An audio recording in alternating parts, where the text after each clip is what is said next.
নিষেধ করেছেন। এই জন্য বেদ বলছে যে এই যে শোক করলেই কিন্তু অসৌচ হয়। শোক করলে কি হয়? অসৌচ হয়।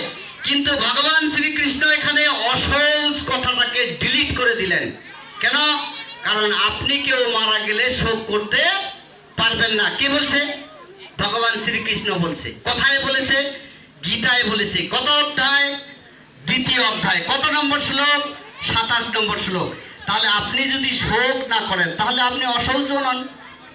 যদি আপনি অসৌচ না হন তাহলে ওই মৃত ব্যক্তির জন্য আপনার মাথা মুন্ডন করার দরকার নাই। কার সিদ্ধান্ত? ভগবান শ্রীকৃষ্ণের সিদ্ধান্ত।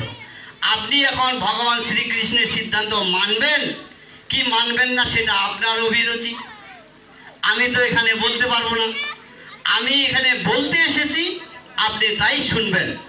তাহলে এখানে এই যে মাথা মুন্ডন নিয়ে শোরগোল পরে 10 দিন, 11 দিন, 12 দিন, 13 দিন ইত্যাদি ইত্যাদি ধর্মটাকে 12 জায়গা করে দিয়েছে। ধর্মটাকে কি করেছে? 12 জায়গা করে দিয়েছে। যে আপনি 11 দিনে শ্রাদ্ধ করবেন, আপনার বাড়িতে আমি যাব না।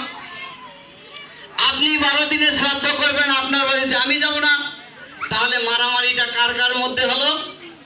আপনার আর আমার মধ্যে হলো। কিন্তু বেদ এখানে সিদ্ধান্ত দিচ্ছে যে আপনি মৃত ব্যক্তি যিনি চলে গেছেন এই পৃথিবী ছেড়ে। একটা প্রশ্ন আমার মেমোরিতে চলে আসলো, সিগন্যাল দিল। যদি কেউ মারা যায়, মৃত্যু সংবাদ শোনার সাথে সাথে আমরা কি বলবো? ওম দিব্যান লোকান সহগচ্ছতু। কেউ কেউ বলে ওম দহেয়ম সর্বগোত্রাণি দিব্যান লোকান সহগচ্ছতু। এটা বলে তো নাকি? আসলে কি এটা মন্ত্র? এটা কি মন্ত্র? মন্ত্র নয়, এটা শ্লোক। আপনাকে বেদেতে থেকে বলতে হবে, ঋগ্বেদ থেকে বলতে হবে যে মৃত্যু সংবাদ শুনলে আপনাকে কি বলতে হবে। সেখানে বলা আছে ওম প্রেহি প্রেহি পতিভি পূর্বে ইয়ত্রা পূর্বে পিতরহ পরিহু উপাজানানা সদয়া মদন্তা। তাহলে এই যে মৃত্যু সংবাদ শুনলে আমরা যে এই মন্ত্রগুলো বলবো, আমাদের সমাজের গুরুরা এগুলো শিখায় না? শিখায়। আজকে এই গীতা স্কুল উদ্বোধনের মাধ্যমে আমাদের বাচ্চাদেরকে এগুলো শিখাতে পারবো।